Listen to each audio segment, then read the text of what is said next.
बिस्मिल्लाहिर्रहमानिर्रहीम। नमाज फ़जर की सुन्नतें जमात फ़जर से कबल पढ़ना ये ज़रूरी है। अगर मस्जिद में आए और जमात कायम हो चुकी थी तो अब हुक्म ये है कि अगर पता है कि मैं सुन्नतें पढ़ूँगा और पढ़ कर मैं जमात के साथ भले सलाम से पहले पहले ही मिल जाऊँगा तो फिर सुन्नतें पढ़ ले और फिर जमात के साथ मिले। और अगर पता है कि मैं सुन्नतें पढ़ूँगा तो जमात गुजर जाएगी तो फिर जमात के साथ नमाज पढ़े और सुन्नतों को मौखर करे।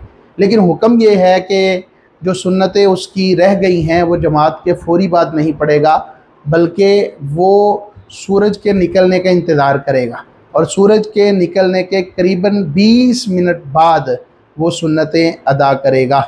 उसके लिए जायज़ नहीं है कि वो सूरज निकलने से पहले वो सुन्नतें अदा करे। आला हज़रत फ़ाज़िल बरेली हज़रत इमाम अहमद रज़ा ख़ान रहमतुल्लाह अलैह ने फ़तावा रज़विया की जिल्द नंबर 5 सफ़ा नंबर 366 के ऊपर इस मसला को इसी तरह ही बयान फरमाया है कि जिसकी नमाज फ़जर की सुन्नतें रह जाएं वो सूरज निकलने के 20 मिनट बाद नमाज फ़जर की सुन्नतें अदा करेगा।